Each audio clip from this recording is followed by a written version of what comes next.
Live and in person. In the studio at Album Surfboards /surf in beautiful San Clemente, California. It's been how long has it actually been? Has it been months? Feels like it. I mean, it's definitely before Christmas, which is over a month ago.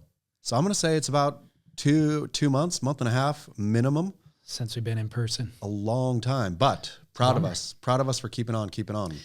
Dang, Zoom is just so easy, dude.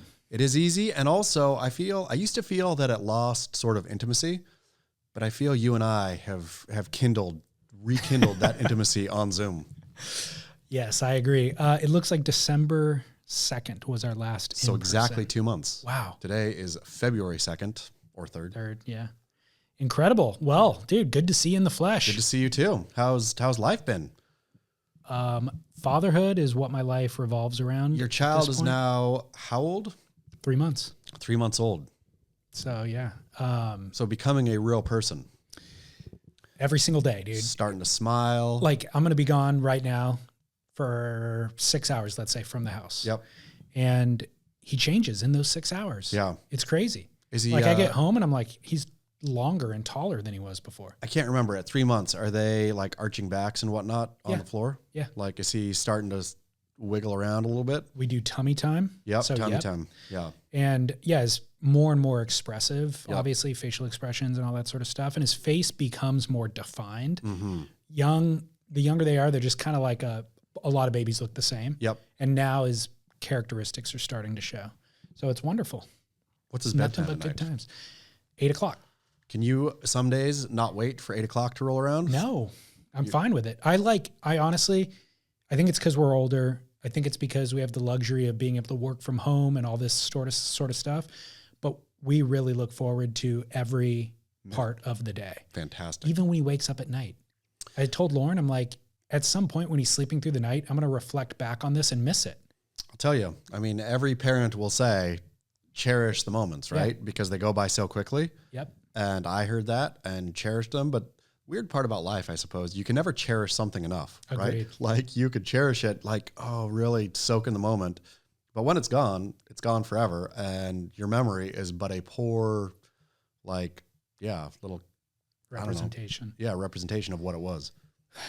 So that's the $1 trillion idea, bottling up those living memories. In the moment. It's called the metaverse. Mark Zuckerberg has done it. Has he? Did you hear, though, that Facebook /Meta yesterday lost $200 billion? It's in valuation. I think it's the biggest company drop of any company in U.S. history, or maybe probably world history, to be honest. Based on the stock price? Based on stock price. I'm sorry. Market cap. Wasn't Facebook. I think Mark Zuckerberg himself lost that much. Got it. Based on the stock. Yeah, based off the stock. Imagine losing $200 billion of your dollars overnight. It's unfathomable, but it's also not real until you cash out. Sure. It's all fake. Here's what drives me nuts. I've been trying to learn about the market and investing and all that sort of stuff. The gains that I've made in the last year just got erased. Yeah. So the trick is obviously you pull out at the right time. Get out at the right time. Don't use that money. Just hang on to it. So then when the market corrects drops or corrects like it has now, buy the dip. Buy back in. But you don't know when it's going to be low and when it's going to be at its highest. So like if you were buying crypto, let's say at $6 for Bitcoin, when it went up to 100, you felt like a king by selling at 100. Well, now it's gone up to 40,000 and 60,000. It was. You're a dingling. And it's never going to drop back down to 100. So you have to really have a strategy in place. Cousin Danny, my bank robbing cousin Danny, I think I've said this before. Obviously, it's hard to deal in normal currencies when you're robbing banks. And so bought a bunch of Bitcoin early days and woohoo, sold it at I think it was like $2,000 a pop. But he had like multiple Bitcoins, which, would have rendered him hundreds of thousands of dollars today.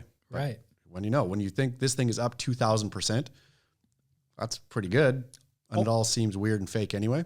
Ultimately, if you can ever forget about 2,000%, if you could ever just double your money, you won. But that's the problem, though. We've talked about this before. You go to the casino, you gamble, or at least I do. If I'm up, I'm never happy. I'm only frustrated by that I could have been up more. I know. Right?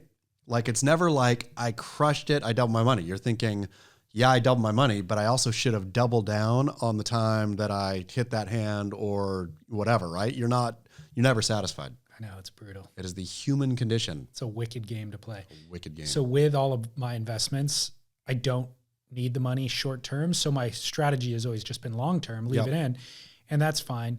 But I start feeling what you're talking about, where it's kind of like, well, I could have actually owned double that, 40% more, 50% more if I would have just got out then and bought back in. Yep.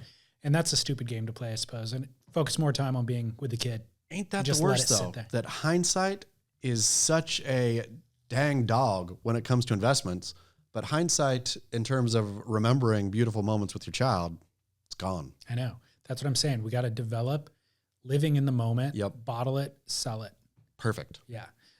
So for any soon-to-be or new parents out there, one of the best things that we've ever bought is a $30 sleep suit. I think it's called Merlin's Magic Suit. Haven't heard of this. On Amazon. Was developed after my parenting time. It's basically the equivalent of a weighted blanket. So it's a onesie.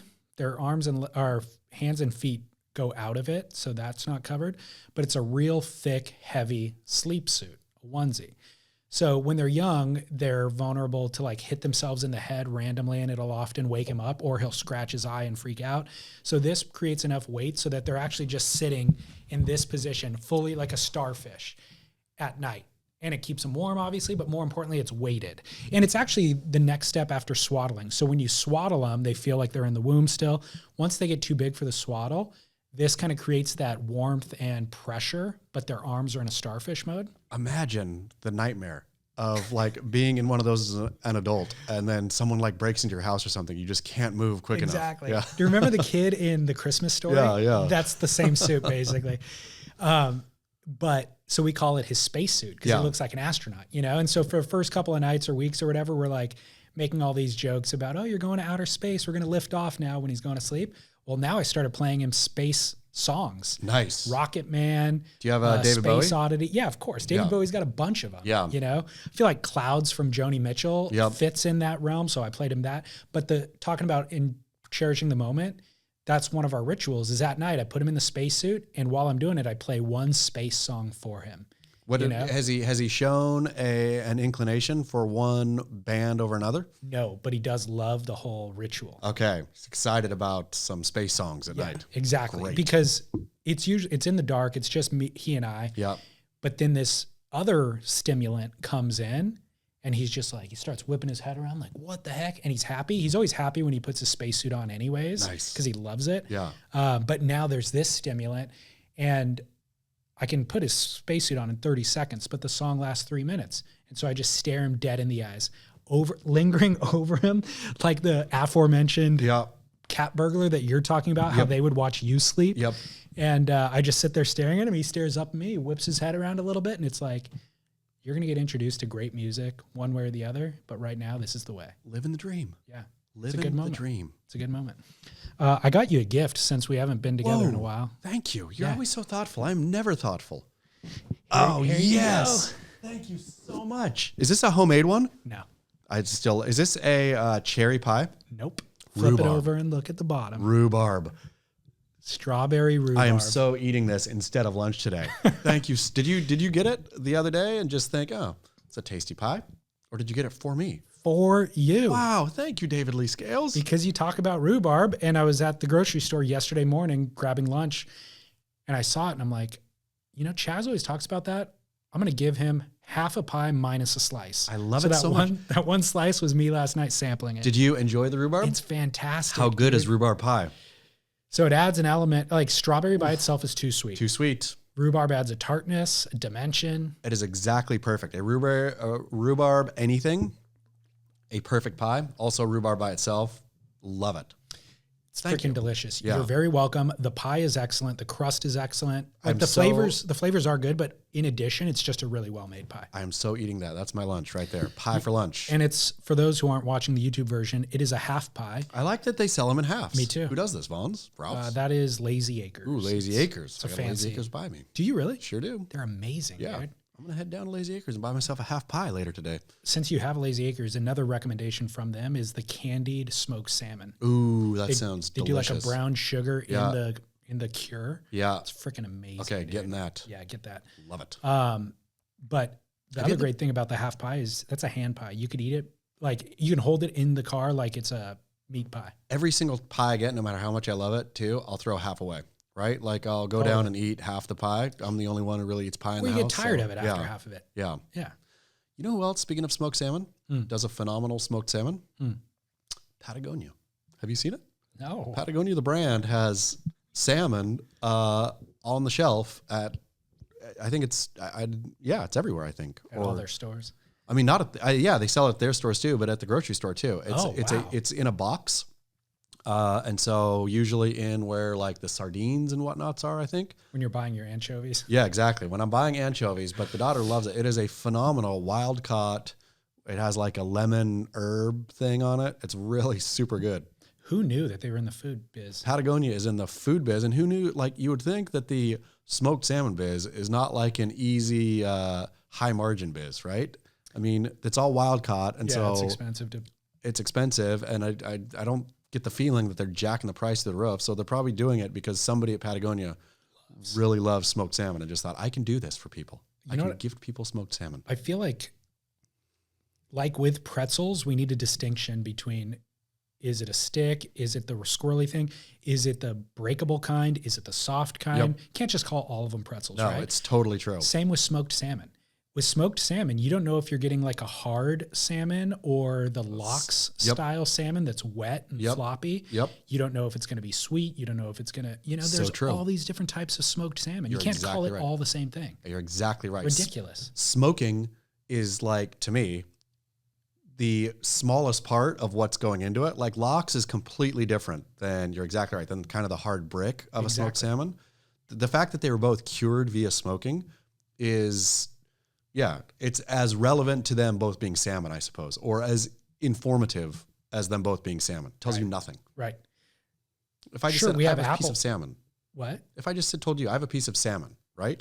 You'd have no idea. No. Could be sashimi.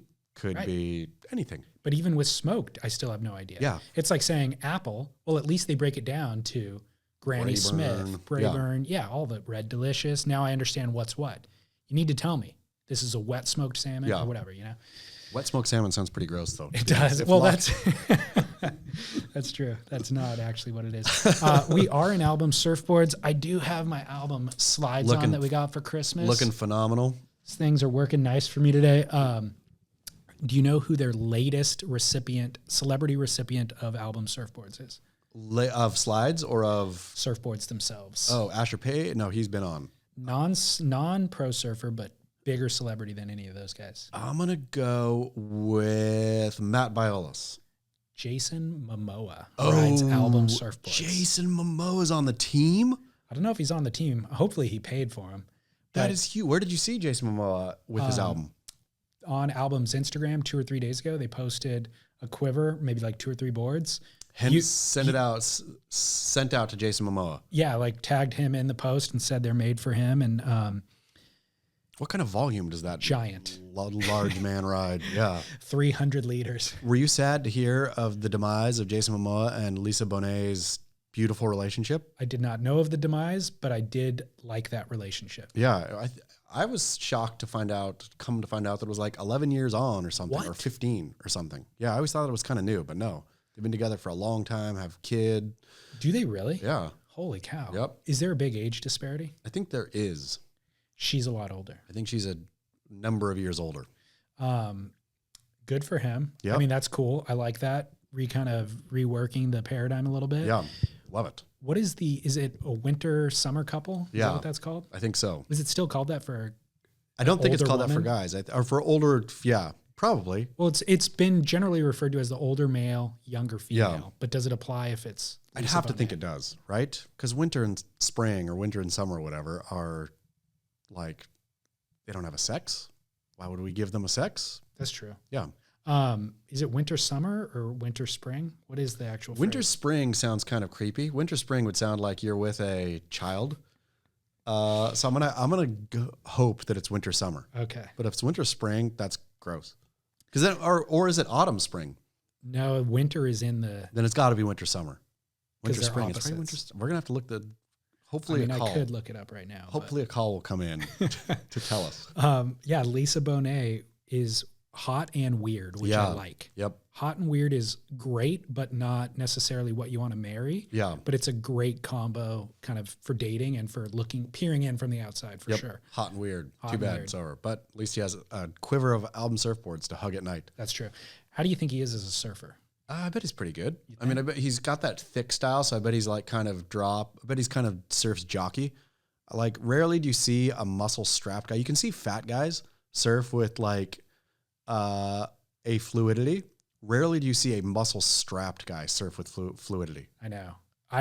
He's from Hawaii, so I can envision him on big waves. Yeah. Like paddling in and taking a cool line on a big wave at sunset or something like that would make sense. Yep. And he's got the right boards for it now. But hard to picture him at lower trestles. Exactly. Yeah. Yeah. All right. Well, moving on, we have actual surf news this week. Massive surf news. Huge surf news. I mean, as big a surf news as could possibly be. What is the big news this week for you? I mean, that pipeline. Those days of pipeline. I'm gonna say there was 2 days, but particularly day 2 would it have been the round headed from the round of 32. I guess it's the round of 32 is what it's called. The round of 32, once the swell came up, was, I don't know that professional surf viewing gets better than that. Totally agree. It is the pinnacle of our sport, pipeline. It is the pinnacle, the top athletes in the world, essentially. Yeah, it was everything coming to an absolute point, and it was incredible. And the swell was heavily anticipated. So we ran 3 days, actually 4 days so far.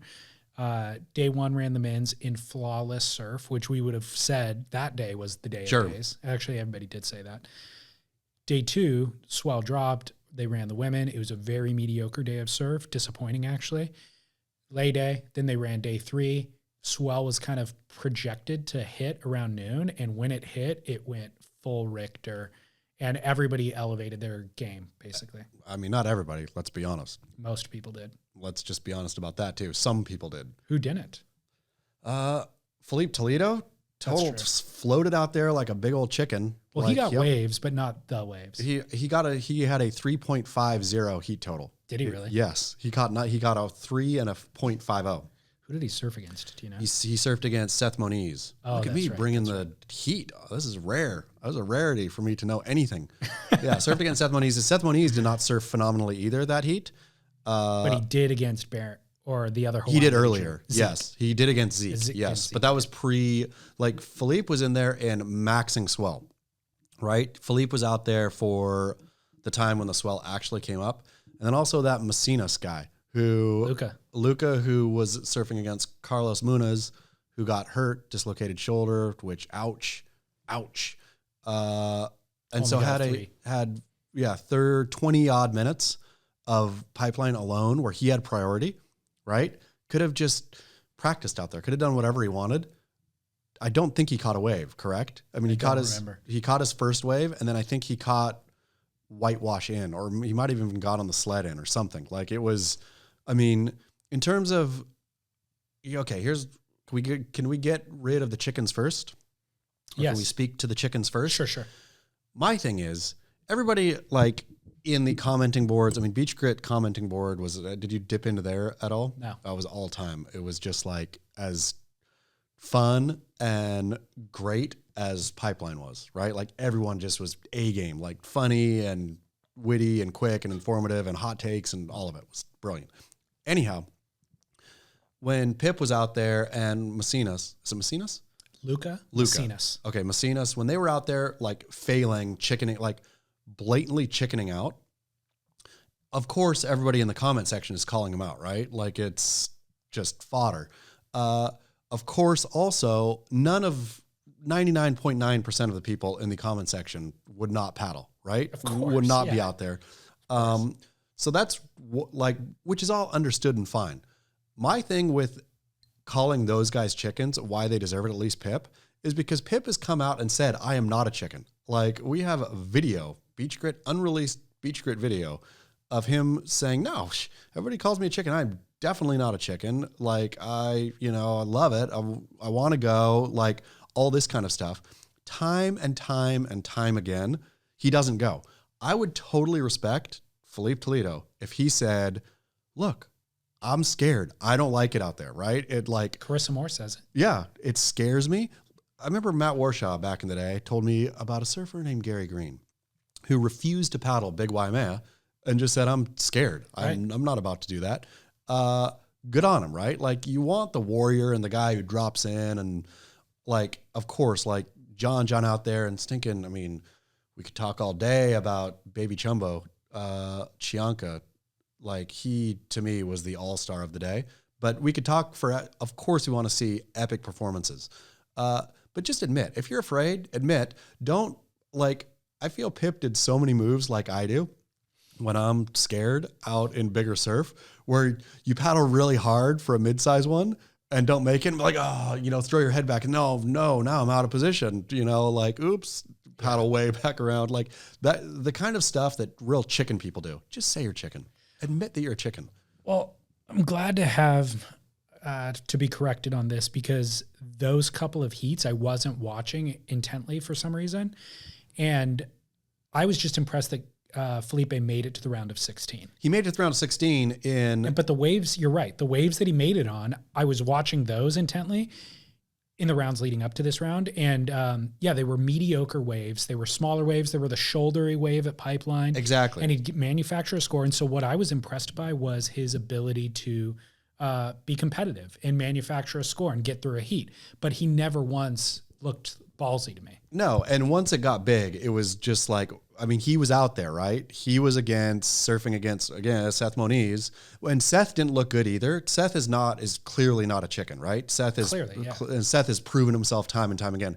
So, the conditions were hard. Once it got that big, it was wacky. It was perfect, but it was also... There were very makeable waves. Very makeable waves. And Pip has proven this time and time again, though, that he will not go once it gets big. He will flat out not go. And I don't know how that doesn't haunt you eventually, right? Where time one, times 10, like now the die is cast, right? Like he totally is afraid in big lefts. It's confirmed. Yeah. Multiple times. The other thing is there's such a stark contrast when you had guys that we had never heard of before going out there, eating crap on a couple and then paddling back out and getting an 8. Yeah.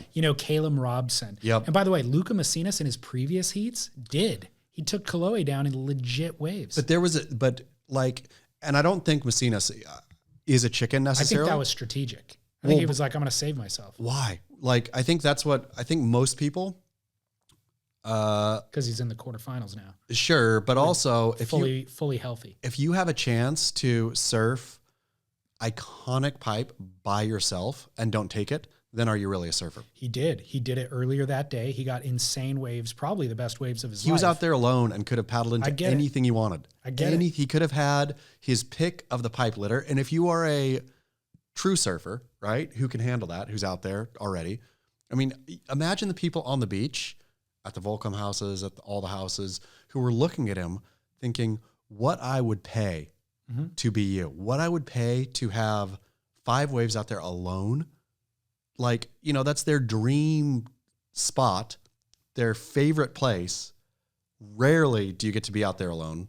This dude did it and just didn't care. He did care. I think he made a calculated decision. I don't know. I'm just guessing. Yeah. But I think his decision was a long-term decision, which is I want to continue to compete at this event for the next 10 years. And so what I need to do is make it to the quarterfinals healthy. I actually need to make it to the semis and the final in my first event ever on tour. This is all money. This is all clout. This is all... Problem is, though, next time he's out at pipe, practicing, training, whatever, on a normal day, you think he's going to get any waves? He's the guy who sat out there and refused to surf it. I think everyone will drop in on him forever now, or for at least the next couple years. Focus their ire on Felipe. Because again, Luca did take Kanoa down in legit surf. He did, but Felipe just chickened out once again. Macinas chose not to surf perfect pipe in front of everyone who would give their right arm and left arm to surf perfect pipe. Let's see what he does against Miguel Pupo, and it could erase everything that you just said. Let's see. You know but what I mean? I don't think so. I think that him passing up an opportunity to, if he would have caught one wave, one big bomb, right? Like, I think he could have been forgiven by, again, can't speak for the locals. I just imagine the people out there, what they would give for that, and to watch somebody waste it has to really stick in a craw for more than just a competition. Well, as part, kind of to add to what you're saying, the heroes that we remember are Baby Chumbo. or Bruce Irons pulling in at the shore break Sure. at Waimea. Yeah. You didn't need to do that, Yeah. but that becomes historic. Precisely. I mean, Stuff that's like what, that. yeah, you can, sure, I get the calculated bit, but this is also surfing and it runs on passion, and the memories are the stuff that sticks are those ones, right? It's the guy really doing something that he didn't need to do. That's what that's what I want. Totally. But stinking Baby Chumbo, can we talk about him? Joao Chianca. Why is he baby? I mean, I think his That's his nickname. well, I mean, I gave him that nickname, but later looked, because he's Chumbo's brother, right? Right. But later looked on his Instagram, and it is Chumboinha or whatever. It's like Chumbino. Chumbino, yeah, which would be like little Chumbo. Got it. But I baby Chumboed him before I even looked at that, so I felt pretty good about myself. So what's incredible about him and Sammy Pupo is that we didn't highlight these guys at all. No. We know they're rookies coming into the season. We talked about Jake Marshall because he's local, or Carlos Munoz because his backstory, but we didn't even see these guys coming. No, not even a peep. Like the Chianca, I think you could think, okay, well, his brother clearly charges big waves, and so there's like a fearless DNA there, right? So once he started charging, it's funny with Chianca and Pupo, both of them, the more waves they took, the better they got, and they just looked like they were having so much fun. Pupo to me is more of a wow, because you don't think of the Pupo DNA as necessarily big wave charging DNA, right? No. Like, and so to watch him, that one barrel he took where he went, like the first one, like it was just growing and growing, right? Where at some points he was dropping in, like getting that gnarly bottom turn to get up under the lip, hands free. Like where he was just standing straight on the rail, on the, whatever, wave side, inside rail, hands free. Imagine the guts to do that where you think my board's not going to skitter out and I'm not just going to take a lip. Like that would be the worst kind of pounding ever if you slipped out there. Yeah. And this reminds me, the excitement of that day was the building of that swell and then the performances matching it. The building of performances even. Yeah. I mean, like I think John and Kelly, as magnificent as Kelly was, right? Like there is obviously hats off. That was sort of expected. If Kelly would not have performed that way, it would have been like, come on, like what's your deal? This is what you do. And not to take anything away from him doing it at 50, but it was the unexpected performances to me. Again, it was the Sammy and Chumbo are the ones that I'm Baby Chumbo. Well, the guys that you expect to deliver were delivering what you expect from them. But having the old established guard coming up against the young guys, and the young guys are elevating the old guys. Yep. That's what was exciting. And it was as the swell was peaking. Yep. Their performances were peaking, and it was heat after heat. It wasn't just one or two. It was everybody. And so Baron Mamiya, we haven't even mentioned yet. I mean, Baron Mamiya was on just the same track. Such a star of the event. But obviously people weren't mentioning Pupo and Chianca beforehand. Everybody was mentioning Baron, but he was delivering on what the promise was. How much, I mean, let's go all the way back to man and woman versus nature, right? Yeah. Like that event was so thrilling because the waves were so not perfect, challenging and wonderful though, right? It wasn't just like big weird mush balls that you had somehow had to navigate and whatever. Like it was perfect pipe, perfect in that it's not exactly perfect, right? You got to know what you're doing out there, and it is heavy and it is dangerous and it is crazy. All of the superlatives that we used to talk about pipe were that day, right? But then it was so much better than the early part of the day, right? Yeah. Where early part of the day, and I know you can't get perfection every time. You can. I think you can if you go like 5 stops on tours and you really lower or like knock out half of the competition and then hit it in that 2-day window. Imagine if like contests at perfect pipe, perfect cloud break, perfect J-Bay, perfect Chopu. I mean, you could remanufacture that thrill, the thrill everyone felt time and time and time again. Every time so you're entirely right. If you have a smaller field, you can run it in one swell, and you can also move quickly. You don't need to map out the event a year in advance. And so when we've criticized the WSL, they'll push back at times, less now because I don't think there's any communication anymore, but over the years, they'd push back at times and be like, you don't understand what it takes to run this business. Yeah. Our whole argument was, you're in the wrong business. Yeah. You should be focused on putting on man versus nature, man and woman versus nature. Put the best surfers in those waves. That's all you should be focused on, because when you do, everything else solves itself. So the little squabbles that we'll do deep dives on about scoring because they're at shitty Newcastle, Yeah. those are eradicated. Put them in big surf. There's no question about who got the better wave, or there's a lot fewer questions. I think the only real questions are at the start of days when the judges are setting the score, like for day one when Owen Wright paddles out and gets what would have been a 9, right? It didn't matter because he won his heat anyway, but should have been a 9, and it was scored as a low 7 or whatever because they hadn't quite set the scale yet. But aside from that, once the scale kind of sets, then Yes, but consider what the judges are doing there versus Newcastle, where everybody's doing 5 turns and we're trying to decide the difference between a 6.3 and a 6.5. Yeah. Like that's just absurd, undoable. Yeah. It's a completely futile exercise. Put them out at pipeline, and it's like, wow, that was a big spitting 8-foot barrel, and the other guy got a crumbly one. Yeah. That's it. Yep. Now, there are a few heats that we can pick apart. I'm going to pick apart John and Joao Chiaka, because John got the 9 point whatever on a perfect wave.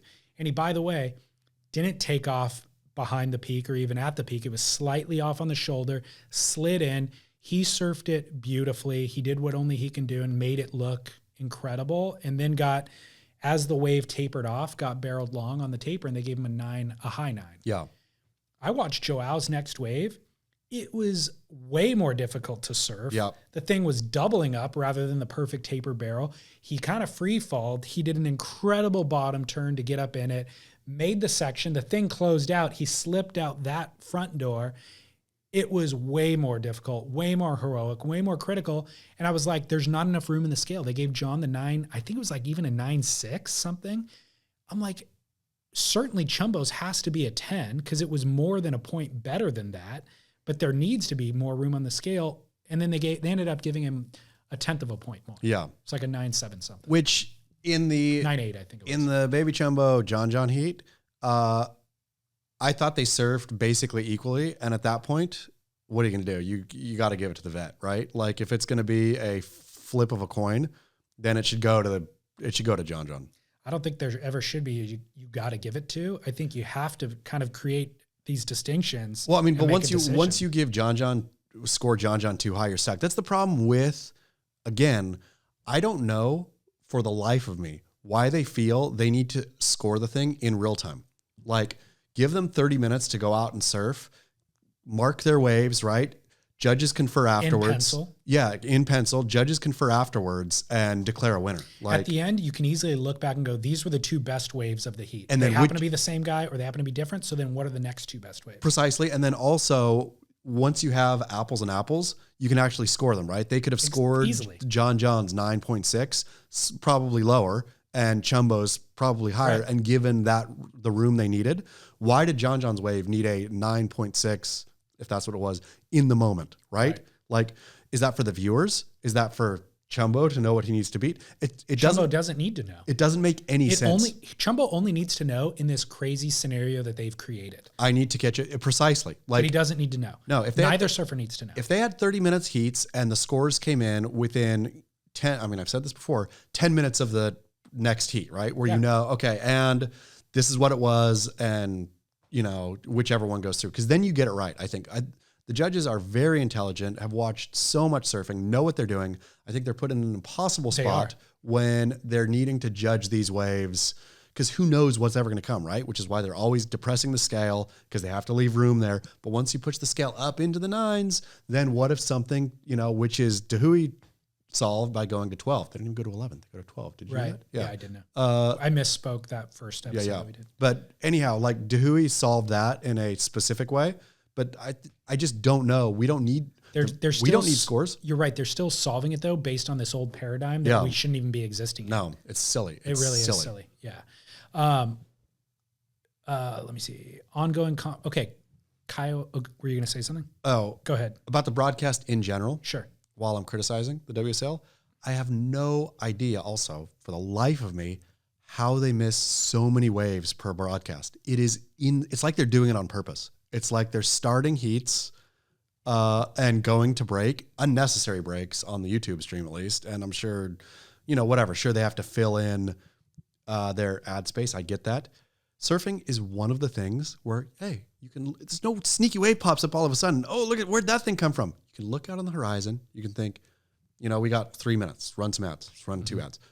They miss a wave, at least one wave, every single heat, and sometimes more than that. Which, how does that happen? Who is running their broadcast? What's the solution? I mean, putting an inset of the video?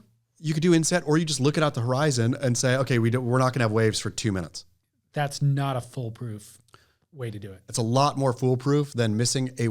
You're saying, they're scheduling the ads before the day even starts. Yeah, they're scheduled and they're just going in when they go in. So the whole thing is scheduled and then they just miss everything, right? The fact they miss one wave, somebody should get fired for missing one wave, I think. So whoever's running the broadcast, it should be absolutely unacceptable in live surfing to have to go back and think, well, during the break, the unnecessary break, the break it's not NBC, right? This is their feed. For sure, they have to have a certain amount of minutes per hour of ad time.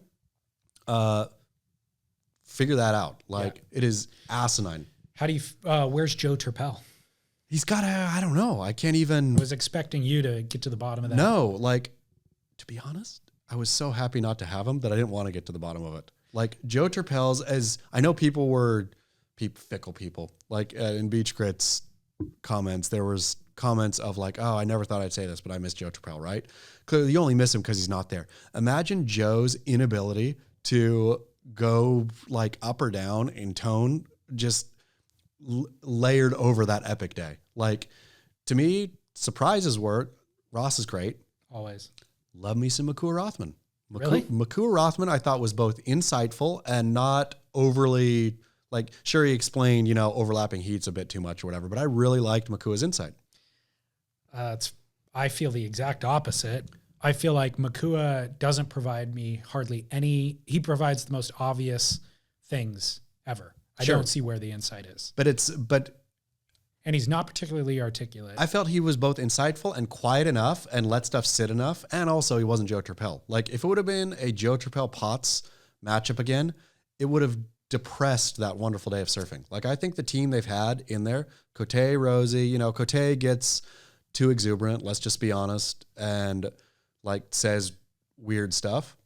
Him shoehorning in music quotes. Yeah. I used to like it. And because they used to be kind of relevant. Sure. I think that they'd come up organically.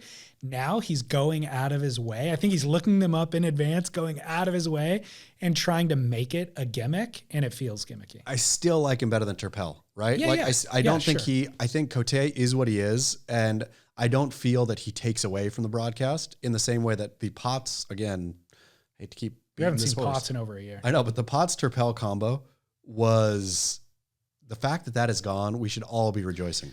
I didn't miss Turpel at all. I don't hate him or dislike him in the way that you do. I don't just that his drone. But I don't miss him at all. His voice to me is the audio equivalent of the wall of positive noise, right? It's just this. It's just this nothingness. The highlight for me is Laura Enever. Yeah, Laura's great. Laura is absolutely phenomenal. She's so dang charismatic. Charismatic, articulate, knows what she's talking about, self-effacing. Incredible. Funny. She is a phenomenal. I don't know how she's not in the booth full time, to be honest. She might be from this point on. Well, that's the other thing too. Like she should be, and she shouldn't be as stinking novelty like Rosie, where let's throw a woman in every once in a while. I don't know why they can't have Laura Anavar as the main part of the main team. Imagine if it was Laura and Ross. Imagine if that was the main broadcasting team. What I like about Laura is that, or the thing that they've changed up this year, I think, is it's not the same team all the time. Yeah. Like Laura works with Ross. She's in the channel sometimes. Then she's working with Kaipo sometimes. I like Kipes too. Kaipo's good. I hate to say it. I know people are going to be real mad. I like Kipes and I like Chris Cote. Enough. So the thought with Makua replacing Barton Lynch, which is what happened, I think that they thought, okay, we need cultural insights, so let's get the ambassador of Aloha, Makua Rothman, and come in and he'll provide those things. Kaipo already does that. Sure. Kaipo knows enough about Hawaii. He's kind of passionate about educating about Hawaii as well. I appreciate it, and he's phenomenal at it. So I didn't see that Makua really added anything. And the technical kind of insights, Strider does a phenomenal job at delivering from the channel.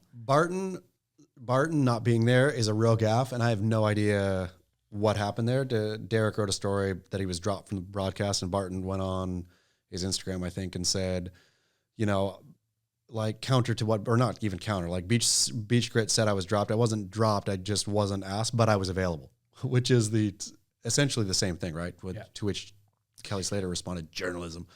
But he said also that they said they were going to try new direction. Yeah, exactly. For this event, which is essentially dropped. If you're there, so they did have a conversation. If you're there and willing and wanting to do it, if you're available, and they choose not to select you when you've been on a bunch, then you were dropped. And you had a conversation about it. They said we're going a different direction. So I don't know why you would ever go a different direction from Barton Lynch, unless you cost more or something. I'm going to be live pirate stream commentating with Barton and Gurr. On Wave Key for the quarters, the semis, and the finals. That is phenomenal. I know. Wow, how do people find that? Wave Key's Instagram live stream. It's going to be great. Brad pitched the idea like a week ago. He's like, dude, there's so many gaps in what they should be discussing. He's like, I have all these insights and I'm screaming at the TV. And he's like, would you be interested in co-commentating like the finals or something like that? And I'm like, he goes, I already talked to Barton. Barton wants to do it. Can't wait. I'm like, well, you guys could do it on your own. You don't need me, but I guess I'll sit in and like try to. This is your chance to really shine as straight man. I think the WSL doesn't have a straight man in their comedy team in their commentary team, which is unfortunate. You need somebody just to tee other people up, right? Yeah. It's not about me. It is about their insight. I am going to provide the correct platform. I mean, it's exactly like you do in podcast land of guiding conversation. That's what I told Brad. I'm like, you guys are your personalities are so well defined and your strengths are so well defined and you're comfortable playing into those and being yourself. But I'm very comfortable getting out of the way. Yeah. And then also jumping in and redirecting when I need to. Sure. So I'll just focus on that. I mean, I cannot wait for this. Where can listeners find it? At WaveKey on Instagram. Okay. So and I'm going to try to, I think I've never done an Instagram live, but I think I can make mine go live at the same time on I wonder, can you Surf Splendor? Figure out if you can embed Instagram lives, because we will embed it. Can. So it can be embeddable and playing. Okay. So we will embed it at Beach Grit too. Because, he's done one with Kelly, and I embedded that. Okay. And then also he did one with Snapped. Okay. Snapped 4 team for winning Dewey. We will embed that on beachgrit.com, the pirate commentary. And so I want to talk about Kyle Belli. Let's do it. Our man. Talking about buying stocks. Yeah. And we've used him as that analogy. We bought a bad stock. I think we bought him high, yep. sold him low, and now he's surging again, and we're sitting on the sideline going, oh, shoot. He's freaking in the quarterfinals. Yeah. He had some heroic waves as well. He always does. On that swell that you're talking about that day in the afternoon, he had a couple waves that were insane. Kyle ain't no chicken. Threw himself over the ledge. Made them. Kyle loves, he's done it at the box and stuff too, right? Kyle loves a gnarly experience. Yeah, but again, we bought him when he was knocking out all those big name A-listers and he was sponsorless. That was when he was on his high. And we're like, man, we got to jump on this and ride the Kyle train. Paid him full price. Full pop. And then he fell off tour. Yep. And we jumped off and we were like talking about it on air, even like, hey, did we kind of get screwed on that deal? I don't know. Kind of maybe we picked the wrong horse is what you said. Picked the wrong horse. No, all we did was jump off at the wrong time. Now he's surging. We should be on that train. I don't think so. I think we should be looking at younger trains. Baby Chumbo is who we should go get. He probably doesn't need a sponsor, but yeah, Volcom I think has already got him. Yeah, that's okay though. We can be his podcast sponsor. All right. Well, I still would like to pat Kaio on the back. I have mixed feelings about him, but I'm thrilled to see him in the quarterfinals. I have no beef with Kaio at all. I was happy that he was the man of the people at the time. I just think he wasn't. Yeah, we put a mantle on him that he was not wanting or willing to carry. He's a pro surfer. He's no man of the people. I'm thrilled to see him in the quarterfinals. I just wish that I was holding his hand. What is your favorite quarterfinal heat? Let's see. We've got Kelly Kanoa, Miguel Pupo versus Luca Macinas, Seth Moniz versus John Florence, and Kai Webeli versus Sammy Pupo. The Kelly Kanoa one is interesting. Maybe Kaio and Sammy might be the most exciting. I mean, it's a really interesting. When you stare at the quarter draw, how strange is it? Like what a mixed bag of surfers in there, right? I mean, I think John can take Seth. That's not really a question for me. Yeah. Did you see? I saw on John's Instagram, very funny. Seth's sister, what's his sister's name? Kalia went on John's Instagram and said, "Man, John posted a picture of his heat versus Baby Chumbo, like his waves." And Kalia went on to his Instagram and said, "You were surfing so crazy. You are absolutely a beast out there. You are the best. But sometimes, and to be the best, you have to beat the best, which is why my brother's going to beat you," which was a good little punch, I thought. That's from awesome. Kalia. Yeah. Good for her. Who do you got in Kanoa versus Kelly? Kelly. You have to. I mean, and more swell is coming. So that's the thing, dude. Yeah. Holy cow. This next swell tomorrow. Yeah. Holy cow. Yeah. So it could be even better. Yeah. So Kelly, Kelly over Kanoa, no problem. I think Miggy over Luca. I think Miggy over Luca. I think Luca blew it by not catching, and that's going to haunt him. And I think it's going to continue to haunt him, especially if it's big out there. Now I'm just dying for him to prove you wrong. Yeah. I had no skin in the game previously, but now I'm taking it personal. It's Miggy. Luca to take you. It's Miggy and it's Sammy. Sammy over Kaio. So Miggy, they're on opposite ends of the draw. Yeah. So they could end up in the final. Miggy and the brothers. What if it's a Miggy Sammy final at Epic Pipeline? Who would have ever seen that coming? How rich do you think the Pupo's father would have been or will be if that happens? For sure he's bet on both his boys. Oh, yeah. Yeah. I bet we're like 300 to 1 odds. Totally. Sammy especially. Totally. I mean, both of them. Yeah, that'd be fascinating. So I've got a bold prediction here. Okay. Kelly wins the event, retires from pro surfing. I mean, I totally hear you. Could happen. Here's my thought. He's not going to Australia. I don't think that he was planning to retire at the beginning of the event. But this is such a singularly historic event, like the swell event and all that kind of stuff, him having the extra 15 pounds, that doesn't affect him in this type of surf. Makes him better, I'd argue. Could. Yeah. Very well could, right? So it's like he's kind of looking like he's retired anyways. But then this once in a lifetime swell comes at his spot. He's been really fighting to even stay relevant in competitive surfing for the last few years. Anyways, he hasn't won an event in forever. He hasn't won a world title in forever. And so he was either tasked with going out by being disqualified from the tour or getting injured and having to go out that way, which looked like the case in the last year or two. This is now an opportunity for him to regain his dignity. I mean, I totally hear you. The problem herein is, so he's not going to Australia, right? Theoretically. I mean, I can't imagine Australia changing its rules within the next couple months or him getting vaxxed. So that's off.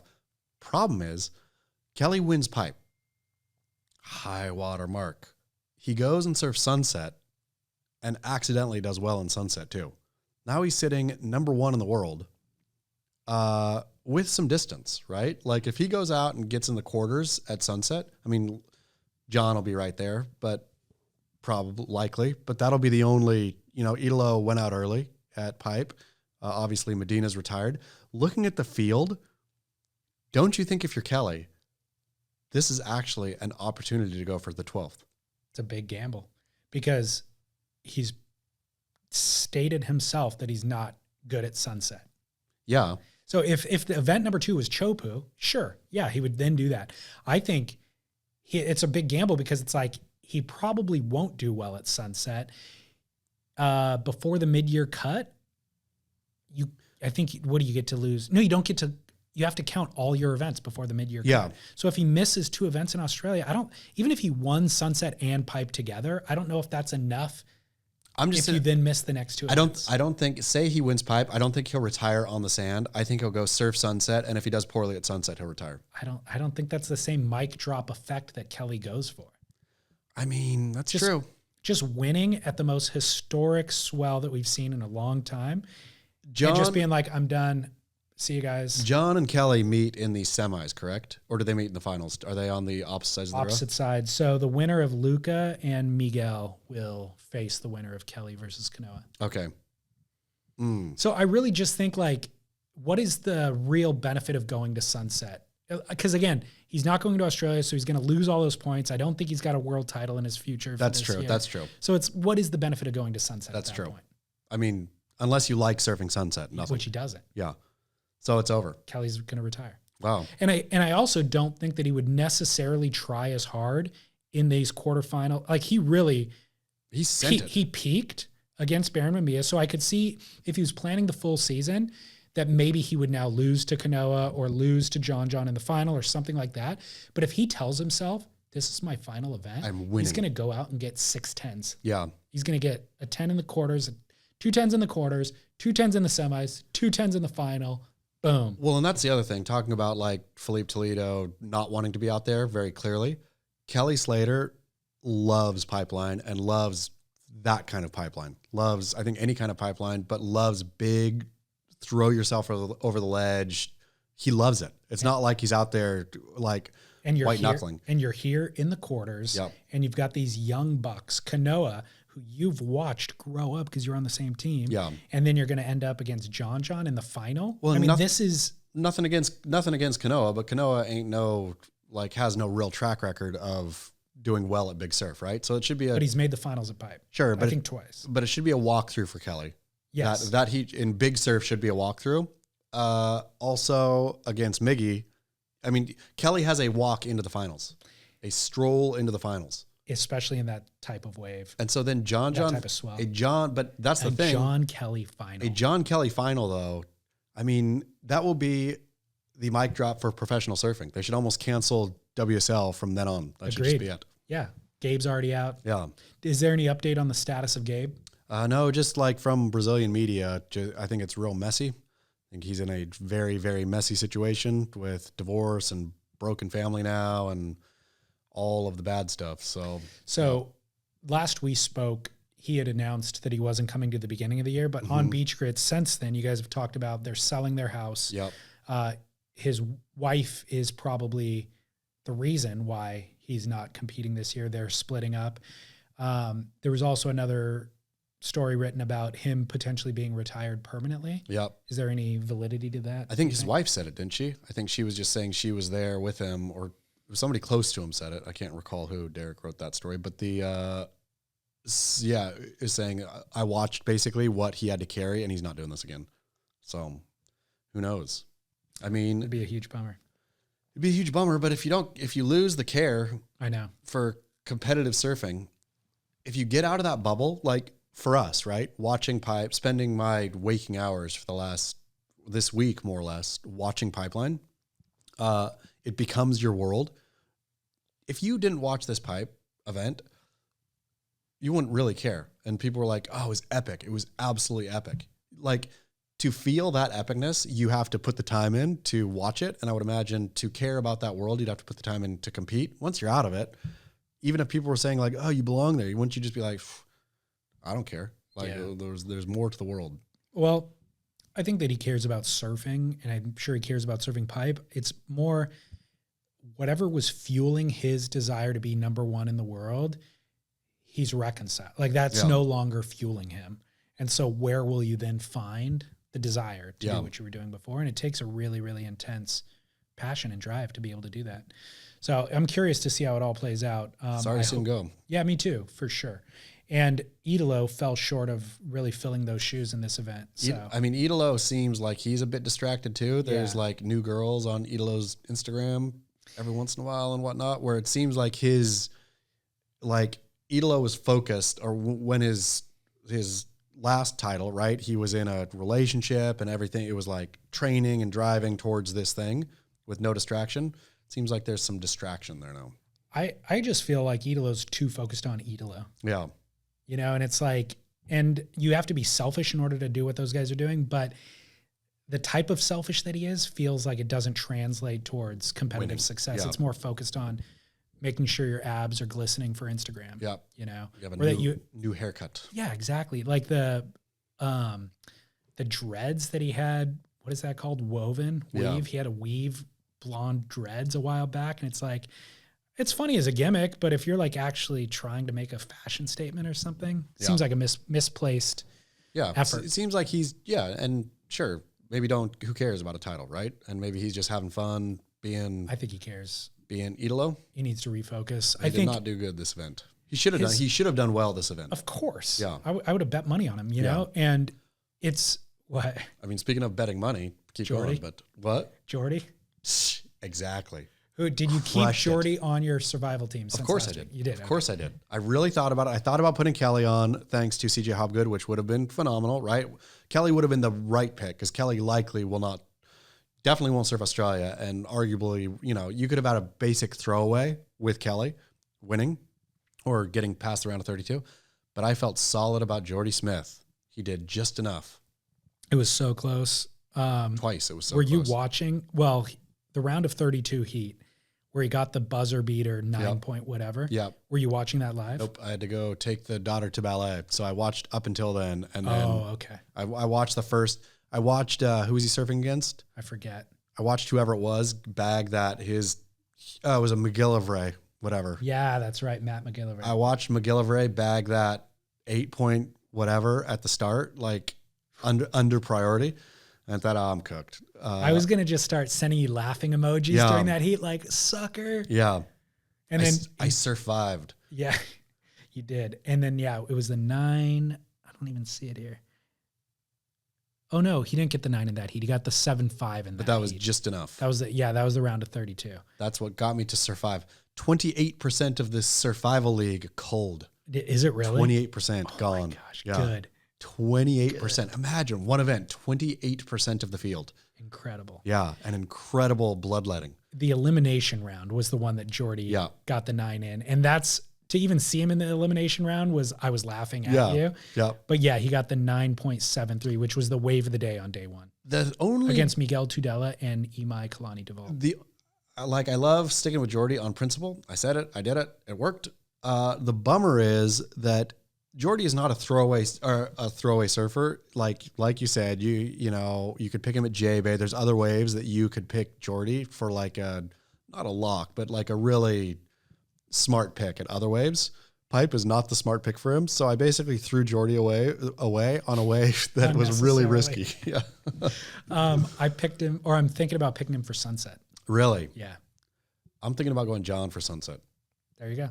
So you'd either want John for the rest of the season. You'd either want him at Sunset. I think it's a really safe pick. Because Sunset's a gnarly wave that can buck guys off too. Like if you don't know Sunset, and he's a pretty safe pick there. My 3 picks there would be John, Jack Robinson, and Jordy, or 4 picks, Jordy or Zeke Lau. And of those, John is the safest. Do you think that Jack Robinson got rattled by his poor performance at Pipeline? Poor performance, but his poor competitive performance, I will say. He got bested by a lesser surfer. I don't think he's rattled by it, but I do think he's still got a lot of holes in his game that he needs to clean up. Imagine how fun it would have been to see Jack went out before the swell picked up. So it would have been really fun to see him out there in the big ones. Totally. I mean, that was See, here's the dang thing, WSL. When your structure robs the viewer of what they want to see, something is wrong with the structure. Go tinker with the structure. Like, figure out epic surf. The guy everyone wants to see that surf that, Jack Robinson, right? People want to see probably Jack third to Kelly Slater, second to John, right? Like, Jack would be. Who else would you? What are the top 5 guys on tour that you would want to watch surf epic pipeline? No, he is number 3. Exactly. Yeah. We did not get a chance to do that because, of course, he got knocked out. But I don't know, send him out instead of Messina's or something. Yeah, well, he has failed at times where the waves were definitely good at spots that he should have won before, like Margaret River. He's failed there when I thought that he absolutely would have won the event, And so I felt like he kind of did the same here because, yeah, he didn't surf the peak of the swell, but there was plenty of contestable waves in his heat, and he just didn't. Actually, that's when Brad texted me was, Jack got the sickest left. He paddled in to the sickest left that had like full excellent potential on it, and he purled on the takeoff. Yeah. Oh, I remember that. Yeah, he purled on the takeoff, and the commentators mentioned that there was like a little bump in the wave. That's what they said, yeah. And that's when Brad was like, dude, they're blaming the wave. Yeah. That was Jack's fault. Yeah. And he gave some wave key insights. He's like, he should have done exactly this. Yeah. Same mistake Parker Coffin made at the Hui backdoor shootout. Like, why aren't they calling him out? Why are they blaming the wave, So Jack had the opportunity. The point is he had that opportunity. Kelly wouldn't have made that mistake. John wouldn't have made that mistake. Jack Robinson has the same talent as those guys, but he's making mistakes in heats. He needs wave key. He needs wave key. Did Tatiana Weston Webb and Moana miss the greatest opportunity of the event yesterday? To have a full scrap on the sand? Well, not a scrap on the sand, but in their interviews, they were speaking glowingly about one another. Tati's like, oh, Moana's the girl we all look up to. I'm here to she inspires me. Cut to Moana. We love Tati. Tati's fantastic. I've always looked up to her my whole life as a competitor. I'm like, you girls should have been talking crap. You would have made everybody view your heat had you been talking crap and smack before the heat. I did my part. I know you did. I threw it up the blood feud heat of the century and re-threw it up today because the World Surf League, did you see that? No. Wall of stinking positive noise. So in the recap, okay, so for those who didn't know, rarely do you have actual personal, true beef in the lineup, right? Even the beef between Slater and Kelly wasn't manufactured. Kelly and Slater. I'm sorry. Slater and Kelly? Between Slater and Kelly. Between Kelly and Andy. There was no one incident, right? I'm sure there was many incidents. Andy, particularly's dislike of Kelly was well known, but it was more that Andy wanted to be the best, right? So great rivalry, perfect rivalry, but it wasn't one incident. Wong and Tati Weston Webb had one incident last year at Pipeline where Tatiana Weston Webb dropped in on Moana Jones Wong. Wong claimed that she hit the reef after getting burned. They took it to the sand. Jones Wong called Tati Weston Webb all kinds of names and then proceeded to go on Instagram. There's video footage of that, by the way. Yeah, there's video footage. All nose to nose. Yep. Berating. Yep. And then proceeded to go to Instagram to really send it, right? Like a damning screed where you can go read on Beach Grit. Anyhow, so it was a real honest to goodness beef, like proper beef. They had each other in a heat. Phenomenal. Like you said, blew the opportunity. I tried to do it for them. Blew the opportunity afterwards. They could have been the thing in girls surfing that everyone was going to watch from here on out all season long. This beef, right? Could have kept going. Should have manufactured it. They entirely blew it. WSL went on today for the wrap, described the heat between Tati Weston Webb and Moana Jones Wong, described them simply as longtime friends. Ridiculous. Patently ridiculous. What I don't understand is how everybody doesn't recognize this as an opportunity. And even if they are long-term friends, and Moana said to Tati in advance, hey, this is all just for show, but let's put on a show. And then just start talking crap. you'd get more viewers for that heat than anything else. There's so many talking points. Every news outlet, all of us would be writing about it, talking about it, wondering what they said. It would just go on forever and ever and ever. They could get so much mileage out of it. Charlie Kaufman, comedian, or I guess he was more artist, made basically pro wrestling, like WWF style wrestling, mainstream nationwide by a beef with Andy Kaufman. What did I say? Charlie. Oh, sorry. The screenwriter. Not Charlie Kaufman. Yeah, I can take or leave Charlie Kaufman. I love Charlie Kaufman. I can take or leave him. Love him. Andy Kaufman, artist. This beef with this other wrestler, where they were, they went on Letterman. I think it was Letterman, where he got the wrestler slapped him out. Everyone thought it was real. They kept it going so well that the other wrestler, I can't remember his name, only admitted that it was manufacturing well after Andy Kaufman's death, where it was assumed that this was a serious thing. And what did that do? Again, it made that kind of whatever wrestling mainstream in America. They were on stinking Letterman, right? Totally. Where Wong and Tati Weston Webb could be on stinking Jay Leno, or I guess Jay Leno doesn't have a show at all anymore. Whoever has a show nowadays. Yeah, we don't even know. Whoever has a studio. I mean, it would be the best thing. You've already said it. Best thing for them, best thing for the WSL, best thing for women's surfing. I don't understand. I totally don't understand. Because they don't have anybody in their camp who's thinking at all outside the box. It's a problem with surfing in general, with the WSL specifically, and with surfing in general, is that not one person is bringing any innovative idea to the table. It is, let's do things the way we always do them. The most innovative thing that has been brought to the table in the WSL is, let's do a one-day final at lowers, right? That's the amount of innovation that's happening. For this thing that should be ripe with innovative ideas everywhere, nobody ever goes and plucks it. And so Tati only knows pro surfing the way she knows it, which is this way, which is you don't goof around, right? Like you don't manufacture beef. And Moana Wong Jones, I'm sure, I just want to surf pipe, like whatever. They're just stuck in a lane, and they don't have anyone in their camp to say, wait a second though, let me bend your ear real quick. What if, and let's project this out. Let's project out what it would do for you, what it would do for Tati, and what it would do for women's surfing, and what it would do for surfing. You'll each gain 10,000 followers on Instagram. This will translate to X number of dollars over the next year of your career. You know what? I'm going to send a text to Chaz right now and say, overheard at the Volcom house, Moana just called Tati a bitch or whatever, or said that she's a dumbass. They could totally each choose to. They could sit down and say, do you want to be a good guy or bad guy? Right? I mean, totally. Where do you feel more comfortable? It's all open, right? Yeah. Right now. Tati could easily be a bad guy or the good guy. Like she could be the ingenue or the... it's. I'm gonna tweet out or Instagram story out Chaz's story, and then you're gonna respond to that story, and then we're gonna see each other on the beach. You're gonna pat me on the back and whisper something into my ear. I tried yesterday, and ridiculous. I threw it up again today. Ridiculous. I'm gonna keep somebody in Beach Grits barreled, and Beach Grits comments said, "Stop beating this dead horse. It's not gonna work." I try for you, the people. I take it upon myself to give you the surfing you want.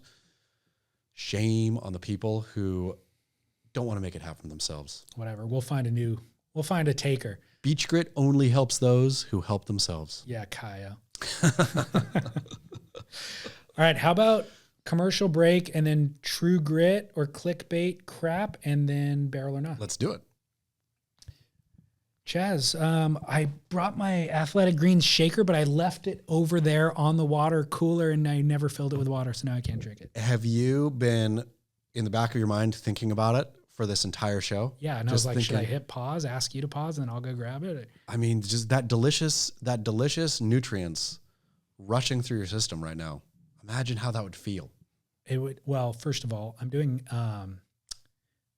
intermittent fasting. You are. I've been doing it since January 1st.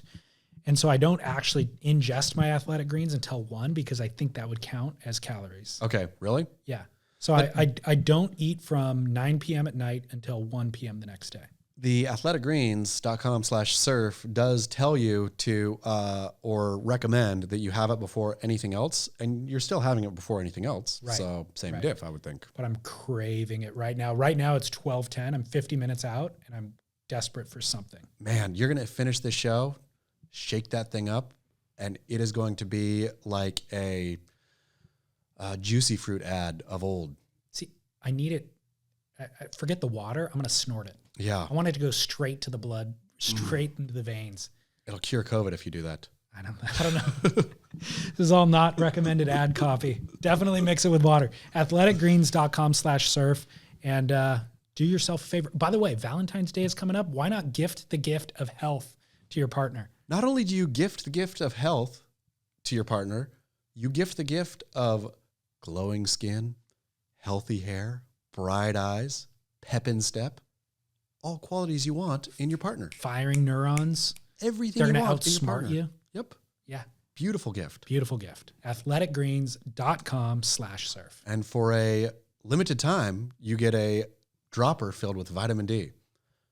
Which we could all use, especially in the wintertime. Yep. Vitamin D plus travel packs. Yep. 5 free travel packs. Athleticgreens.com/surf. Do it.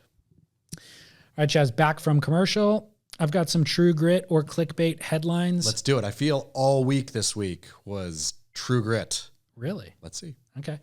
Quote, cryptocurrency mogul seeks to bar locals from area surrounding his Maui estate, citing underage drinking. Hawaiians fight back.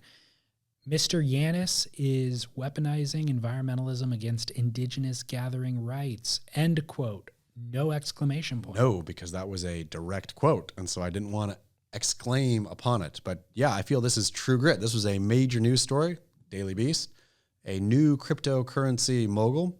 What does that mean? I think he's worth some X amount of millions of dollars. He started something called Wax. I don't know exactly what it does, if they mine or mint or I don't know. Okay. I'm unclear as to the terminology, but was rich enough to buy a $24 million house in 2020 on the Valley Isle of Maui. There is a place where I think people like to cliff jump near the property and had a ladder down, so people could climb back up, I suppose. And so this guy went and put official looking signs, bought this property, didn't like the noise coming from the people gathering. So went and put official looking signs that said natural noise only, due to the nesting seabirds or something like that. People kept gathering. And so then I think he hired a security guard to go down there and menace, and then ripped the ladder out. And yeah. And so now the people are mad and gathering on purpose, probably being louder on purpose. Yeah. Where if you're a wealthy landowner, especially on the islands on Hawaii, like the amount of indignity that these people have had to put up with already for Zuckerberg coming in, for Bezos coming in, for Larry Ellison coming in, like this land grab, which mirrors, exactly the sort of the colonial land grab, right? When Hawaii was a monarchy, all these rich guys coming in and buying up acres and acres of your island, and then having the audacity to like keep you out of other places, like adjacent places. Yeah. Like fuck those guys. I mean, absolutely fuck them all. It's crazy. Yeah. It's interesting how you see that escalation too, where the first inconvenience is a little bit of noise. Yeah. In hindsight, you could have lived with that. Sure. But you're like, how do I deal with this? I'm going to figure out how to get noise away from there. Like you're going to win. Yeah. Okay. I'm going to put up official looking signs. It's a minor little pushback, just a couple of signs, no big deal. Well, those people see the signs and they go, screw this guy. Yeah, we're going to turn up the volume. Yeah. His response to that, you know what? I bet if I take that ladder out, their response to that, it's just escalate. You watch this. It's like watching Ozark. You just like escalate. How good is the new season of Ozark? Good, man. New season's really good. But to Zuck's credit, I suppose, he never makes it in the news. And I don't know if his security team is so robust that he, not only did he buy his X amount of Kauai acreage, but he bought acres around that and then acres around that, and then has Jurassic Park dinosaurs running in between moats somewhere in there. But you don't hear of him. Either he's smart enough or bought enough land. You don't hear about him messing with the locals, right? No, you don't. Like, and maybe he does. Maybe people are real furious about traffic. I don't hear it. But this right here, to make mainstream news, like thumbing your nose or getting into any kind of beef, you are wrong automatically. If you're a rich landowner in Hawaii, you are automatically in the wrong. This is tangential, but I feel like it's related. speaking of Ozark, there is no way that big pharma CEO goes and visits the actual grower of the opium. There'd be 10 layers in between her and them that would be doing all of this negotiating. But the fact that she has direct contact with Darlene or Javi, who are known drug dealers and lead of a cartel, the CEO, pharma CEO, would never be caught communicating with those people. I like, though, that Ozark's boiled down the characters to such where they, like the WSL should do, they give us what they want, right? You totally have to suspend disbelief, but also you want to see that character dealing with this character. I don't want to see the middleman. True. I don't want interesting middlemen. It's a little too far-fetched now. It wasn't that far-fetched before. It is very, very far-fetched now. Yeah. But that is the equivalent of Zuck creating buffers. Yeah. Between himself and, that this Jonathan Yantis Jonathan Yantis maybe was not rich enough to create buffers, but he was rich enough to have a $24 million home on Maui. So apparently he did cash out. Yeah. Because that had to become liquid at some point. Sure. I mean, he has a liquid cash unless he bought his house in Bitcoin. Good. I suppose you could have. Yeah. Or just got a bank to give you some money, give you a loan based on your Bitcoin assets. holdings. Yeah. Yeah. The subtitle of that article was excellent. There's a new Zuck in town. That's good. Yeah. Okay. Clickbait or True Grit number 2. Quote, World Surf League releases damningly negative smear of Felipe Toledo's pipeline ability ahead of the contest resumption. There has been room for improvement when it comes to heavy barrel surfing. Uh-oh. Yeah, this was clickbait. Okay. But also, never, behind the wall of positive noise, there's no shades of gray, right? Everything is either unrelentingly positive or unrelentingly positive. There's no ever critique of anything. And so for them saying that there might be a little room for improvement, everybody knows that, or it's well known that pipeline is not his favorite wave and there's room for improvement. For the WSL to say that when there's only unrelenting positive and unrelenting positive is like a bullhorn blast of vile, filthy negativity. So who said it though? I don't know if it was Jake Howard or it was on their website. It was written in text. It was written in text. Got it was written in text. They were doing I think 6. This was after round 1, which Philippe got through. And so it was 6 surfers to watch, I think, in the upcoming rounds. And one is basically watch if Philippe's going to chicken out. And he's totally not because he's amazing and he's super talented. They buffered it. Yeah, they buffered it hard. They bought the land around it. They did. They bought the land around it. But they did, even putting it up for tiny conversation, is Philippe a chicken? Basically is what they're asking. Is he a chicken? Philippe stamped his ticket resoundingly. Yes, I am a chicken. Again, talking about Moana versus Tati having a missed opportunity, it's a huge missed opportunity for the WSL to not use this as a talking point. Yeah. Leading into it to say, let's put this huge question out here to draw all the eyeballs to see if this question gets answered, and then speak openly that it wasn't answered. What's Philippe going to do? Quit tour? Be like, you guys picked on me, and you say, what? You're one of our athletes, and this is a compelling story. You've never thrown yourself over the ledge ever. And this is a great opportunity. So not only is it, they don't have to worry about him not leaving because he won't. It only adds interest to their business for the next event. I mean, that's why the wall of positive noise is totally silly to begin with, because all you do is depress any kind of interesting conversation perpetually. Totally. All right. So it's not clickbait. To end it off, I mean, in the WSL speak, what they said was damningly negative. I know. So this is the most negative thing the WSL's ever written. Okay. Yeah. Quote, there has been room for improvement when it comes to surfing heavy barrels. End quote. Yeah.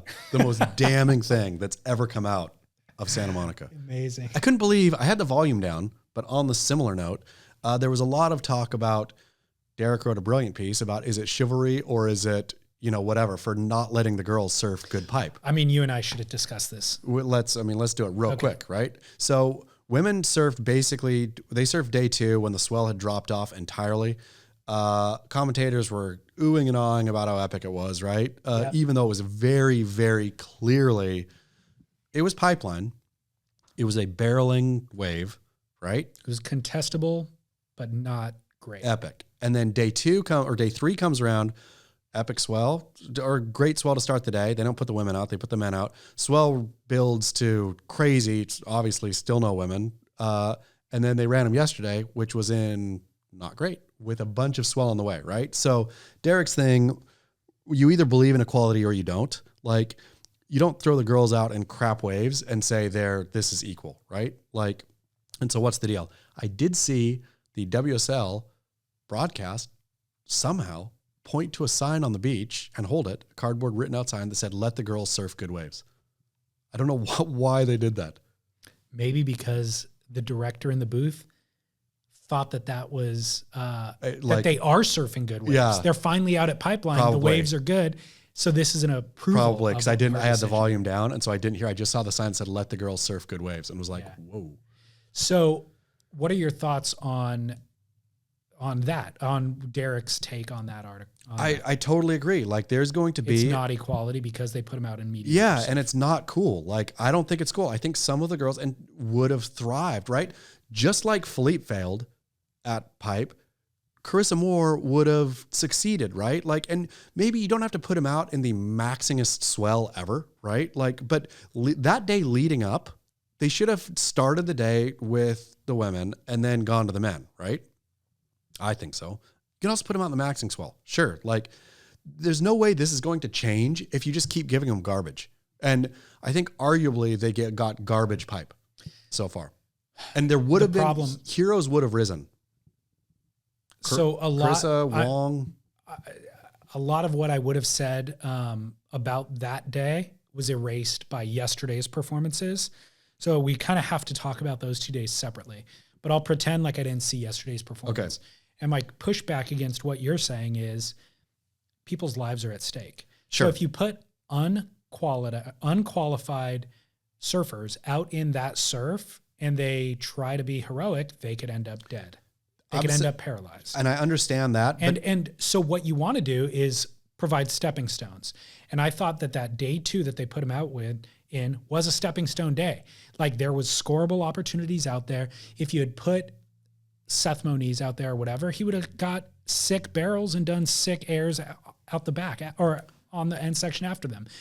Those women did not rise to the occasion of the day. I agree, there were not nearly as many scoring opportunities as there was when the men surfed, so there was a limitation there, but there was opportunities, and not a single one of them, other than Malia Manuel's 8-point ride, rose to the occasion of the day. If the WSL is really invested in this, though, the idea of equality, then they should start throwing 6 stars at Pipe and whatever, right? Like, they should use some more of their Pipe permits. I don't know how many Pipe permits they have, but figure out how to get more women surfing out there, right? Agreed. Yeah, or junior events. Do a camp or something. Like, start bringing people up into, like, this batch of pioneers, I suppose. They are pioneers. This is the first ever event at Pipeline, right? Mm-hmm. Can't be expected to rule it. But if the WSL actually gets behind the idea and it's not just performative of making them better here, making it more equal, then juniors events. Sierra Kerr should have opportunities to surf Pipe sort of on the WSL's dime. Agreed. Right? Not sort of. Yes, I agree. Totally. And a lot of this was Kiala Kenley's ideas yesterday that she was talking. So now that we talked about that previous day that was mediocre, yesterday was a step up from that. It wasn't as good and as consistent as the men's day, but it was a step up from that. And what was better about it was there was actually perfect waves. Yeah. So the day 2, there was a lot of challenging waves. There was opportunities, but it was challenging. Yesterday, more opportunities and more perfect waves.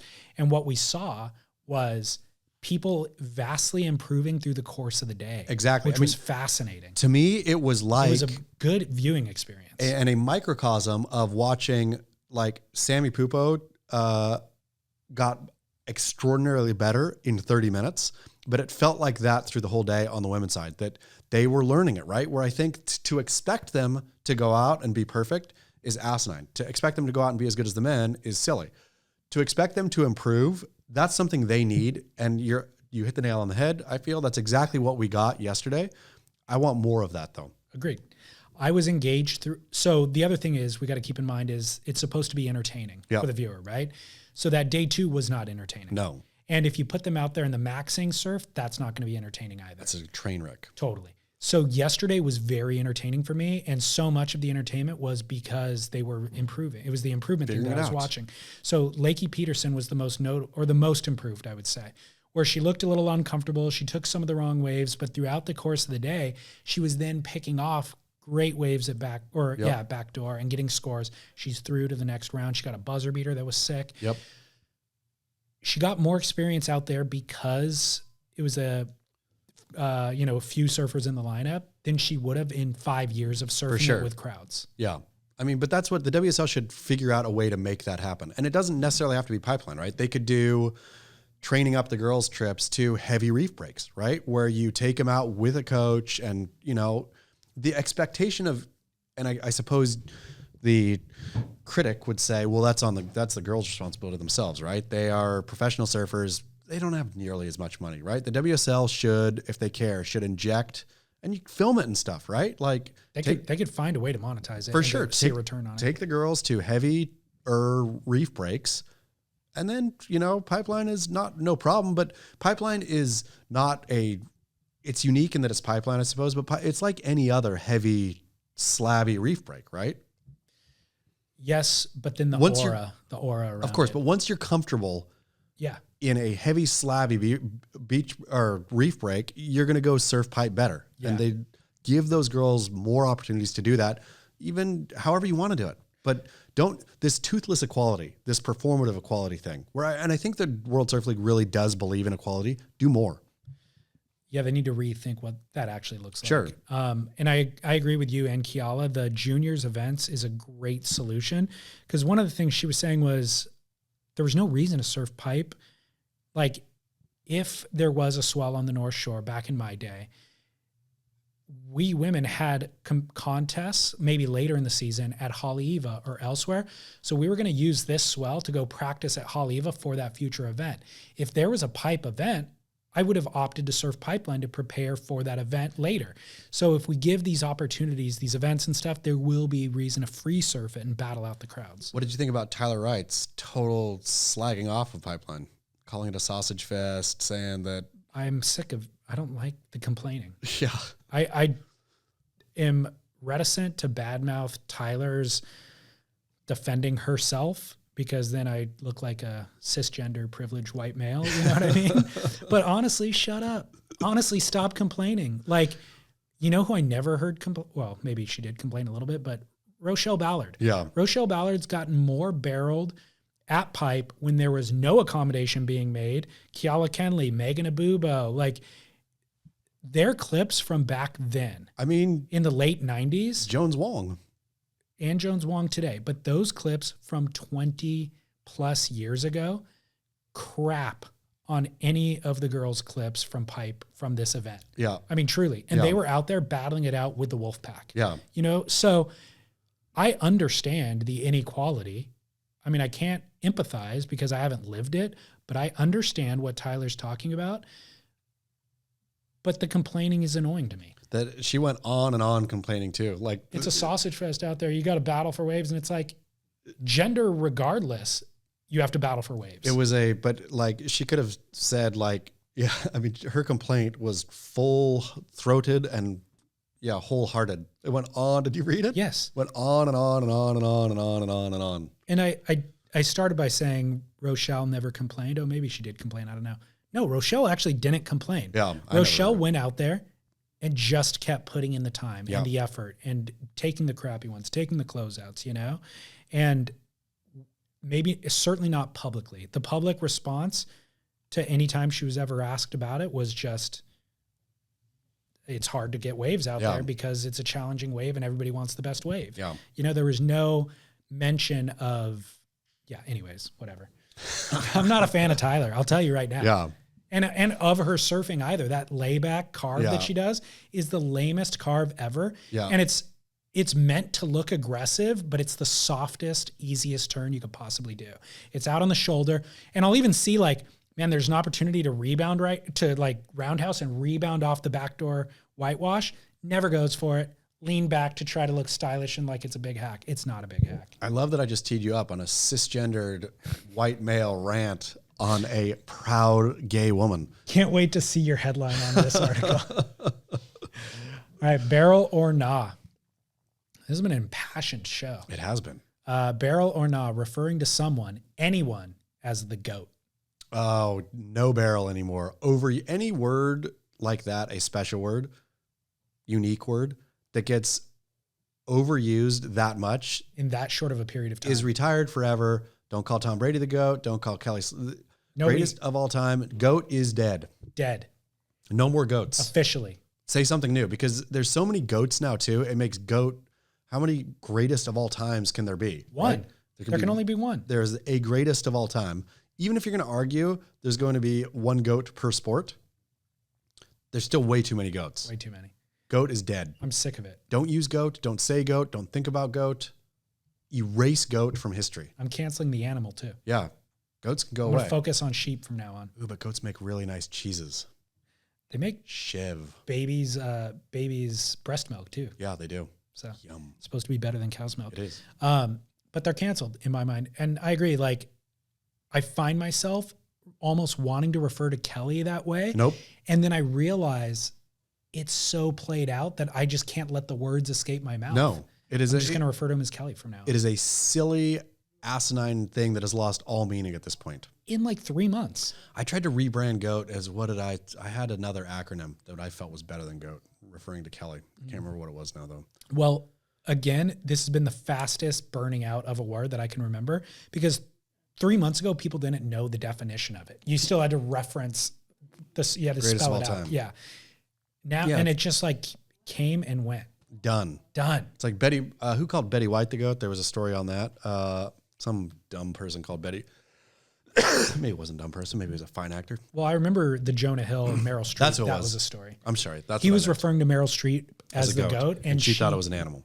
Yeah, and she was like, wow, he's referring to, like, he's being awfully familiar with me, considering that I don't really know him that well, but I guess that's okay. Yeah. And then they had to explain, no, he's not referring to the animal. It's the greatest of all time. It's a compliment, Meryl. But please, dear listeners, no more goating.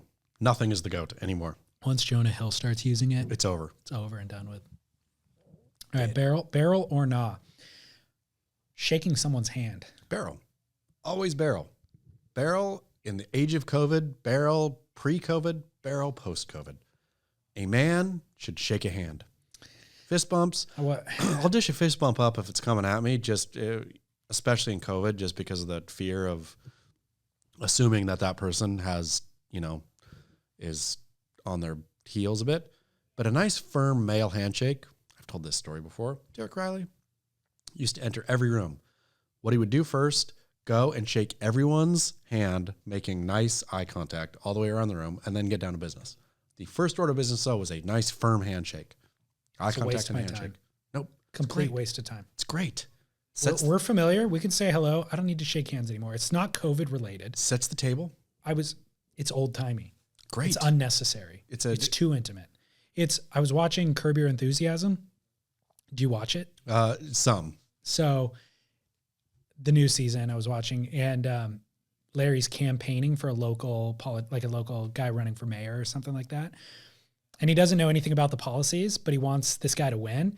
So he's going to people's doors and saying things that Larry wants, like that he knows people will be down with. Like, oh yeah, the new mayor, he's not going to allow any children under 10 in restaurants. And people are just like, oh, I love this guy, And then one of the things that he says is, yeah, and no more handshaking. There's going to be none of that, And I thought to myself, yeah, you're right. I would vote for that guy. I don't want to shake hands anymore. It feels unnecessary. It feels like an obligation. When I walked in here, I saw Matt Parker. I was like, hey, what's up, Matt? Good to see you. Long time no see.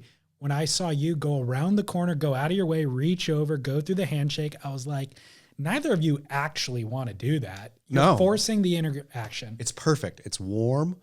And I'll go back up a little bit here. The fact that if Larry David is for something, generally, the right move is to be against it, right? I mean, I know that he's funny, but his curmudgeonly germophobic thing is not a good look on a man.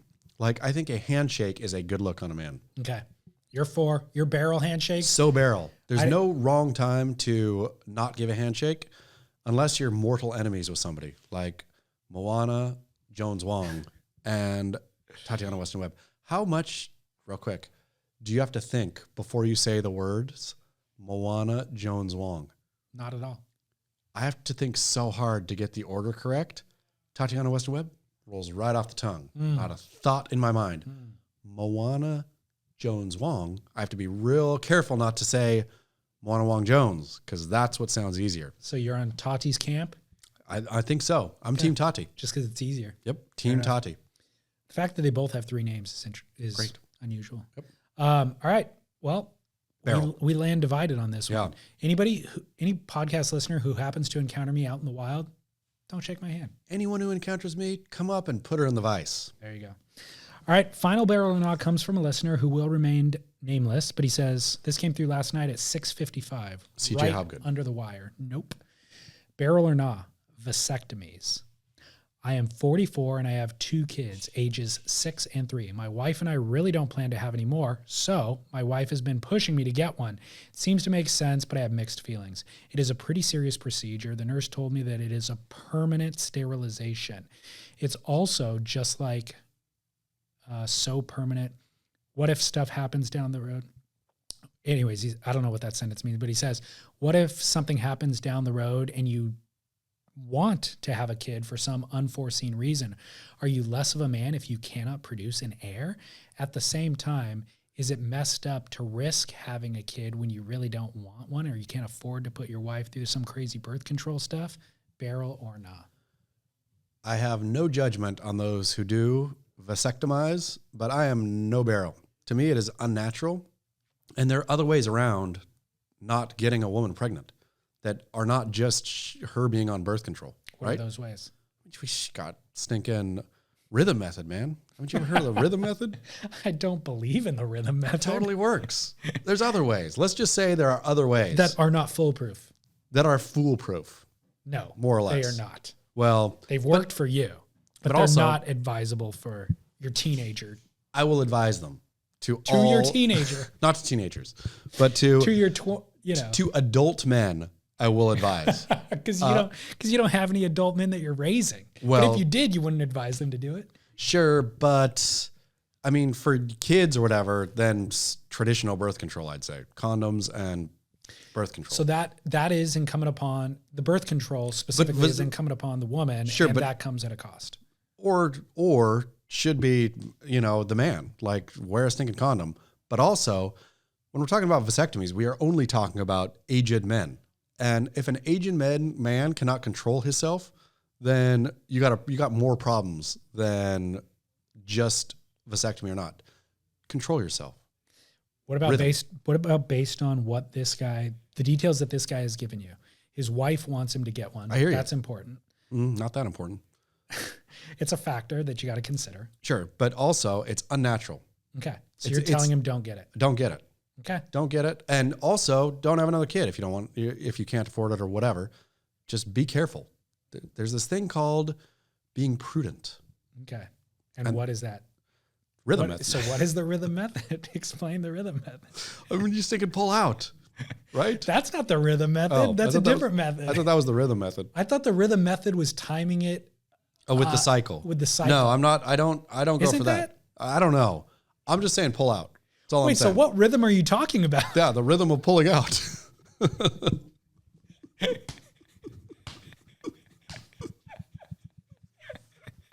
Incredible. Yeah. You're talking about the actual hip undulations as the rhythm? Wow. Exactly. Okay. That's what I'm talking about. That's what the rhythm method meant all along to you. It's totally. No, I think I vaguely knew it was the other thing. I just like calling it that. Incredible. But also, just do that. Practice that. Okay. And you're totally fine. Okay. 100% effective. The rhythm method. The rhythm method is having sex unrhythmically, and then you won't get her pregnant. Even if you finish inside, you won't get her pregnant because it was way out of sync. The whole thing was out of sync. It was all out of whack. Yeah, the sperm will never find the egg. That's what I'm saying, though, is that there is a foolproof way for the adult male to accomplish vasectomy without vasectomizing. See, I was confused too by reading this because I thought a vasectomy was reversible. I think it is, but I don't think it's a guarantee. Like I've known people who've had them reversed, but because they snip the tube or whatever, right? I think maybe either snip it or burn it even. think whatever they do, tie it off, however they do it, there's a way to reattach it, but I don't think it's a guarantee that it'll work again. So what's funny about this is I haven't considered vasectomies for me at this point in my life yet. You've considered them for others? I mean, I've thought about the concept of it, in general, but like not this man should get a vasectomy? I know what a vasectomy is, and I know that people have thought about them. Okay. You know what I mean? So I have an awareness, but I never thought about how it impacts my life. Yeah. Or coming to the decision, or to the point in my life where it would become a decision that I have to make. Anyways, I never considered that it was emasculating in any way. No. But that's kind of what I'm reading from this conversation. Well, for me though, it's I'm not a big fan of anything kind of medically unnecessary. But also, suppose I disagree. It is emasculating at some core level. It is right. I'd never thought of that before. You are making yourself sterile, which I think sterility and virility and these concepts are to me completely interwoven. I can't, even though I know my head knows that if I had to get a vasectomy or if I somehow became sterile, that you're less of a man. I couldn't help but feel that. My dog has DNA that makes her bark. You can't break that from her. You can't train it out to a certain degree. And it's just a vestige of her DNA. Yeah, that's what so I'm unevolved, but to me, it does feel emasculating. Interesting. I cannot help but feel that. Interesting. It's my bark. So you're telling this listener, hang on to your masculinity. Hang on, and there's ways to not get your wife pregnant. Right. Well, we were also because that's the issue, right? Yeah, that's what they're trying to avoid. Sure. So we were also talking last week about, I was like, women will try to emasculate you so that you're not a threat, or so that other women aren't a threat to them. Which I feel that vasectomy fits into that. It fits right into it. It really does. Hey, it's prudent. It's the thing to do. But she's speaking with this evolutionary vestige of her brain as well. Of keeping you down forever. Yeah. But ultimately, she'll be less attracted to you. Completely. You're sterile. Man. You're not a man anymore. Deep. Yeah. Or we are just completely cisgendered. Yep. Not woke. I would love for Neanderthals. I would love for a call in on this. From an expert? From Tyler Wright. I told this guy, I was like, hey, we will fully investigate this on the show tomorrow, and thank you for trusting our expertise. Yep. But that is my professional advice right there. Okay. You're less of a man. But you're no doctor. Well, hey, it's been great to reconnect in person. We were saying at the beginning, no, we don't lose anything on the digital version. I think we do. We lose so much. Now that we're back, the chemistry is strong. We lose the possibility of shaking hands. How would I have gotten you a rhubarb pie without meeting in person? I can't wait for I'm going to enjoy that rhubarb pie. Since I've already had my greens first, I'm going to enjoy that full-heartedly. The problem is if you eat it on your way home, you can't have it a la mode. I'm headed north. That's the problem. So I'm going to have to stop. I'm going to have to stop by for ice cream somewhere. Or it's also, I did it last night. I didn't have ice cream handy. I did it with whipped cream, and it was fantastic. I've done whipped cream on rhubarb. I know it's weird, but go get an aerosol on your way. You could do it in the car while you're driving. Do whippets in between. Perfect. Wonderful. Tons of great advice on this show. A lot. Thanks to Album Surfboards for hosting us. Thanks to athleticgreens.com/surf. And thanks, dear listener, for your continued support. Yeah, seriously. That's who we owe the biggest thanks to for independence. Yep. Man. All right, Chaz, until next week. Get barrel.